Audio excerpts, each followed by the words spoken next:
Hello guys, सभी को happy new year की बहुत बहुत शुभकामनाएं। आप सब लोग नया साल पूरे जोश के साथ मनाएं और आपकी शिक्षा सबसे अव्वल रहनी चाहिए। तो नया साल आप लोगों को बहुत बहुत मुबारक।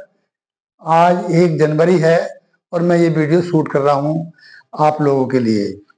हमने इससे पहले वीडियो बनाई थी कम्यूटेटर रिएक्शन के ऊपर, आर्मेचर रिएक्शन, और भी हम बना चुके हैं। तो ये जो हमारी वीडियो है आज की, जो कम्यूटेशन होता है, देखिए कम्यूटेशन तो जरूरी है, लेकिन कम्यूटेशन क्या होता है, अच्छा और बुरा। कम्यूटेशन मैंने लास्ट वीडियो में बताया था, कम्यूटेशन कोई दोष नहीं है। दोष क्या है, उसका बुरा कम्यूटेशन। ठीक है, अगर कम्यूटेशन नहीं होगा तो हमारा कम्यूटेटर एसी को डीसी में कन्वर्ट नहीं कर पाएगा। लेकिन प्रॉब्लम कहाँ आती है, जब कम्यूटेशन थोड़ा सा, दो तरह कम्यूटेशन होता है, एक तो गुड कम्यूटेशन और एक बैड कम्यूटेशन। इस तरीके से आप समझ सकते हैं उसको। ठीक है, यानी कि जब कोई कार्बन, देखिए हम डेफिनेशन में दोबारा बता दे रहा हूं, नहीं समझ में नहीं आएगा। लास्ट वीडियो में हम बता चुके हैं कम्यूटेशन की क्या डेफिनेशन होती है। जब कोई कार्बन ब्रश एक ही समय में या दो कम्यूटेटर के सेगमेंट को शॉर्ट करता है, मिलाता है, यानी कि उसके जब ज्वाइंट पे होता है, कार्बन ब्रश जब कम्यूटेटर के सेगमेंट के, दो सेगमेंट के ज्वाइंट पर होता है, ठीक है, अब इसको यहीं रखो होल्ड करके, तब उस पोजीशन से, शॉर्ट पोजीशन से पहले, शॉर्ट पोजीशन के दौरान और आफ्टर शॉर्ट पोजीशन, इन तीनों कंडीशन में जो करंट में बदलाव आते हैं, चेंजेस आते हैं, उसी को हम कम्यूटेशन कहते हैं। समझ गई बात। अगर ये टाइम एक निश्चित समय पर ये प्रोसेस होता है तो होता है गुड कम्यूटेशन, क्योंकि उस समय पे कार्बन ब्रश पे स्पार्किंग बहुत कम होती है। ठीक है, और बैड कम्यूटेशन क्या होता है, जब टाइम ज्यादा लगता है ना, और जो कार्बन ब्रश है उसमें स्पार्किंग ज्यादा होती है। ठीक है, उसके वजह कोई भी हो सकती है, चाहे तो कार्बन ब्रश अपनी एमएनए कंडीशन में नहीं है, ठीक है, या कोई और वजह हो सकती है। कार्बन जो ब्रश होते हैं हमारे, वो प्रॉपर मटेरियल के बने नहीं है। जैसे क्या, अभी मैं बताऊंगा। जो हमारा पहला है कम्यूटेशन को रिड्यूस करने के जो तरीके हैं, वो क्या है, सबसे ऊपर वाला तो यही कहता है लो रेजिस्टेंस। ठीक है, लो रेजिस्टेंस का मतलब मैं बता दूं, अब ये डेफिनेशन जब कभी बनी होंगी उस समय पे कॉपर के कार्बन ब्रश इस्तेमाल होते होंगे, तो इसीलिए कहा गया है लो रेजिस्टेंस। तो कार्बन कॉपर का जो रेजिस्टेंस होता है वो कम होता है, और कम्यूटेटर का भी। तो क्या होता है कि वो उस कंडीशन में स्पार्क ज्यादा होता है। मैं कुछ चीजें काट भी रहा हूं क्योंकि एक ही चीज को लेकर बैठूंगा अगर, तो वीडियो बहुत लंबी हो जाती है। ठीक है, तो ये जो पहला तरीका है हमारा, इसमें क्या है, कार्बन ब्रश का इस्तेमाल किया जाता है, क्योंकि कार्बन ब्रश का रेजिस्टेंस ज्यादा होता है, ताकि करंट उसके ऊपर जंप नहीं कर पाती। ठीक है, लेकिन मैं आपको बता दूं अपना एक्सपीरियंस, मैंने तो कभी कॉपर के या किसी अदर मटेरियल के कार्बन ब्रश नहीं देखे हैं आज तक। ठीक है, काफी एज आ गई है मेरी, हमेशा शुरू से ही जब से मैंने होश संभाला है हमें कार्बन के ही ब्रश मिले हैं। कब तक यूज हुए हैं ये मुझे नहीं पता, लेकिन अब तो ये जो पहला पॉइंट है एक तरह से बेकारी है, क्योंकि कार्बन ब्रश का ही इस्तेमाल होता है। तो कार्बन ब्रश के अंदर क्या फायदा है हमें, एक तो ये सेल्फ लुब्रिकेटेड होता है। जब ये चलता है तो जब ये घिसेगा तो एक अपना अंश पाउडर की फॉर्म में वो उसके ऊपर एक लेयर सी बना देता है, यानी कि लुब्रिकेशन का काम करता है। लुब्रिकेशन का मतलब कार्बन ब्रश हमारे कम्यूटेटर के सेगमेंट को घिस नहीं पाता, रफ नहीं करता, ठीक है, जिससे हमारे कम्यूटेशन मेंटेन भी रहता है। तो कार्बन ब्रश के और भी बहुत सारे फायदे हैं, लेकिन मेरी जो इच्छा है कि ये हमारे 3 टॉपिक हैं, 3 तरीके से हम कम्यूटेशन को रिड्यूस कर सकते हैं, और वो तीनों जो सिस्टम हैं हमारे, उसको सेपरेट मैं एक वीडियो बनाऊं ताकि हम तसल्ली से डिटेल से हम आपको इसको एक्सप्लेन कर सकें, ठीक है। तो पहला तो हमारा क्लियर हो गया, वाई रेजिस्टेंस। मैं इसको डायग्राम के साथ नहीं समझाऊंगा, मैं सोच रहा हूं कि तीनों जो हमारे तरीके हैं कम्यूटेशन को रिड्यूस करने के, वो मैं सेपरेट बनाऊं तो ज्यादा बढ़िया रहेगा, ठीक है। शॉर्ट वीडियो ठीक है बन जाती हैं, लेकिन उसमें ज्यादा ज्ञान प्राप्ति नहीं होती, उसकी हम डीप में नहीं जा पाते। अब आइए अब बी पे आइए आप। बाई है हमारा, बाई यूजिंग इंटरपोल कम्यू, या फिर इसका एक नाम और भी है कम्यूटेटिंग पोल्स, क्योंकि ये सबसे बढ़िया तरीका है, लास्ट वाले दोनों ही, बल्कि बी ज्यादा अच्छा समझता हूं मैं कम्यूटेशन को मेंटेन रखने का या रिड्यूस करने का। ये जो बी वाला है, बाय यूजिंग इंटरपोल, या फिर कहिए इसको कम्यूटेटिंग पोल। मैंने ये लिखा है जानबूझ के, ऐसा ना हो कि कहीं एग्जाम में आपसे पूछ लिया जाए इंटरव्यू में कि भाई कम्यूटेटिंग पोल क्या होते हैं, आप तो घूम जाएंगे। इसलिए इस तरह की चीज मैंने जानबूझ के लिखी है कि इंटरपोल और कम्यूटेटिंग पोल एक ही चीज है, एक ही चीज का नाम है, ओके। तो इंटरपोल क्या होते हैं मैं वर्बली बता रहा हूं, डायग्राम के साथ नहीं, ठीक है। डायग्राम के साथ बताऊंगा, इसका सेपरेट वीडियो बनाऊंगा मैं, ठीक है। इंटरपोल क्या होते हैं? पहली बात तो ये जो हमारे मैन पोल होते हैं, इन मैन पोल के बीच में लगाए जाते हैं, एक बात। दूसरी बात क्या है, इनका साइज मैन पोल के साइज का 1/3 होता है। क्लियर है बात? 1/3 होते हैं, छोटे होते हैं।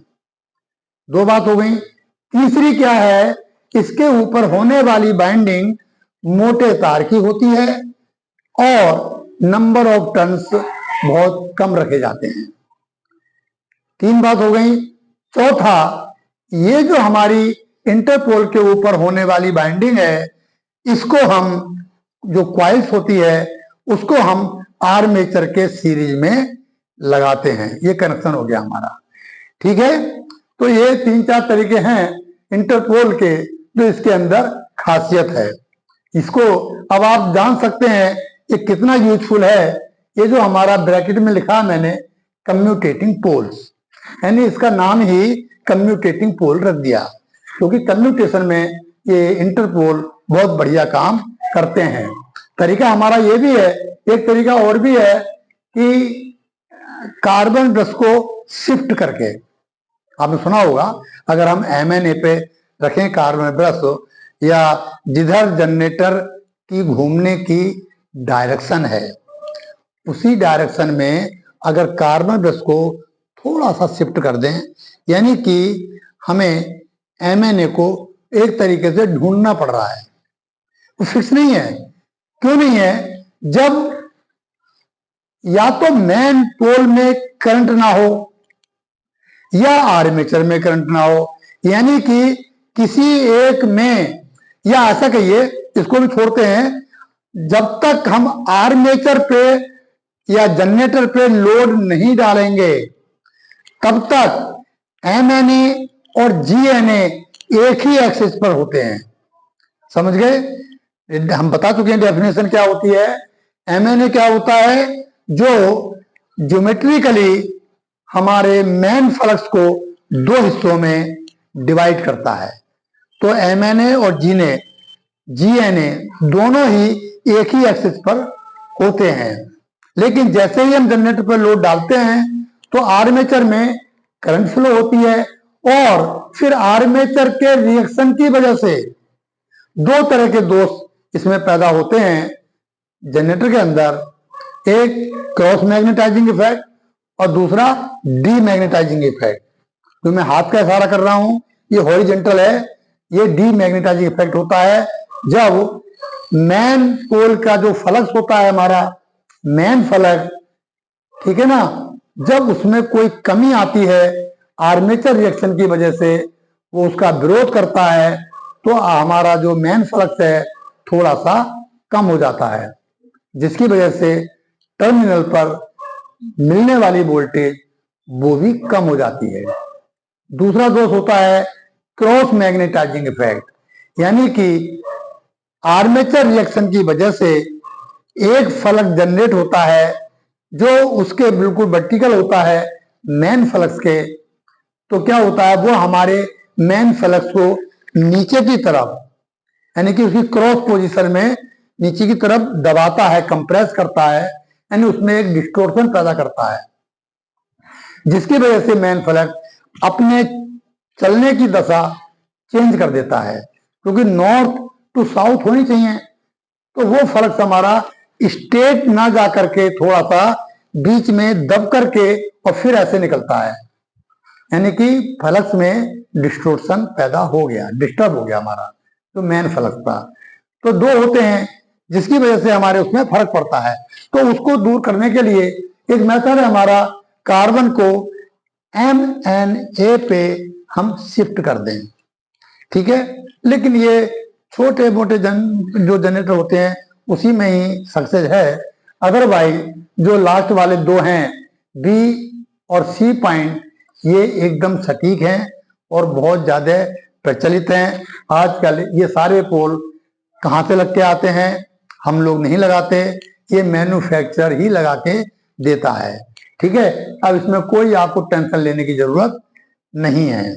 लेकिन बैड कम्यूटेशन से होता क्या है कि वो बहुत ज्यादा कार्बन ब्रश स्पार्क करते हैं, ठीक है, जिसकी वजह से हमें ब्रश भी खराब होते हैं, कम्युनिकेटर भी रफ हो जाता है, ठीक है, और हमारा जो टर्मिनल पे वोल्टेज मिलने वाली वोल्टेज होती है वो भी हमारी कम हो जाती है, और यहां तक कि हमारा कम्यूटेटर आर्मेचर भी गर्म हो जाता है, यानी कम्यूटेटर गर्म होगा तो आर्मेचर भी गर्म होगा। तो लॉसेस तो बहुत सारे हैं। तो ये हमारा जो इंटरपोल है ये बहुत बढ़िया है, ये लंबा टॉपिक हो जाएगा, इसे बहुत ही डीपली बताऊंगा मैं आपके लिए, तो बहुत ही अच्छी तरीके से समझाऊंगा ताकि आपको याद करने की जरूरत ही ना पड़े। अरे ये तो सभी बता देते हैं, by Interpol, by compensating binding, लेकिन जो इसकी साइंस है पीछे की, किस तरीके से इफेक्ट पड़ता है इंटरपोल का और हमारा जो कम्यूटेशन है दुरुस्त हो जाता है और हमारे जनरेटर की इफिशियंसी बढ़ जाती है। सी वाला पॉइंट है by providing compensating binding. Diagram कोई नहीं बनाऊंगा, बता दिया मैंने। कंपनसेटिंग बाइंडिंग क्या होती है आप ये समझ लो, ये जो हमारे मेन पोल होते हैं उनके सुपर ग्रुप बने होते हैं क्वाइल डालने के लिए, बाइंडिंग करने के लिए, ठीक है, जिसकी वजह से उसमें एक अलग से बाइंडिंग की जाती है। ये भी पतले तार की नहीं होती, मोटे तार की होती है, और इस कंपनसेटिंग बाइंडर को भी हम आर्मेचर के सीरीज में रखते हैं, क्योंकि जो सारा लफड़ा पैदा हो रहा है वो आर्मेचर ही तो कर रहा है, तो मेन पोल का तो कोई लेना देना है ही नहीं, ठीक है। मेन पोल का कोई लेना देना नहीं है इसमें। जो भी डिस्टोर्शन पैदा हो रहे हैं इसमें, जो भी नेगेटिविटी आ रही है वो आ रही है आर्मेचर रिएक्शन की वजह से। तो हम आर्मेचर के सीरीज में हम कंपनसेटिंग बाइंडिंग को भी लगाते हैं। हमारी दोनों बाइंडिंग आर्मेचर के सीरीज में ही रहते हैं, क्योंकि दोनों की फ्लो होने वाली करंट, ठीक है ना, सेम होगी, बट एक दूसरे के अपोजिट होती है, आर्मेचर के अपोजिट होती है, ताकि उसके आर्मेचर रिएक्शन को न्यूट्रलाइज किया जा सके, ठीक है। तो कंपनसेटिंग बाइंडिंग और ये हमारे तीनों हो चुके हैं। मैं अब आपको नेक्स्ट वीडियो में डिटेल में बनाऊंगा, ठीक है। ये तीनों पॉइंट, ये मेरी खुद की इच्छा है, मैं चाहता हूं जो भी मेरे व्यूवर हैं रट्टा ना लगाएं और थोड़ा डीपली जाएं उसके अंदर। मैं अपनी फॉर्मेलिटी पूरा करना नहीं चाह रहा, मैं करना चाह रहा हूं कि आपको एक एक पॉइंट बिल्कुल बारीकी से समझ में आए। तो बच्चों माफी चाहूंगा, अब नेक्स्ट वीडियो में मैं एक एक करके तीनों का मैं सेपरेट बनाऊंगा। आपका नया साल एक बार फिर बहुत बहुत मुबारक हो। अब मैं नेक्स्ट वीडियो में आके मिलता हूं, तब तक के लिए नमस्कार।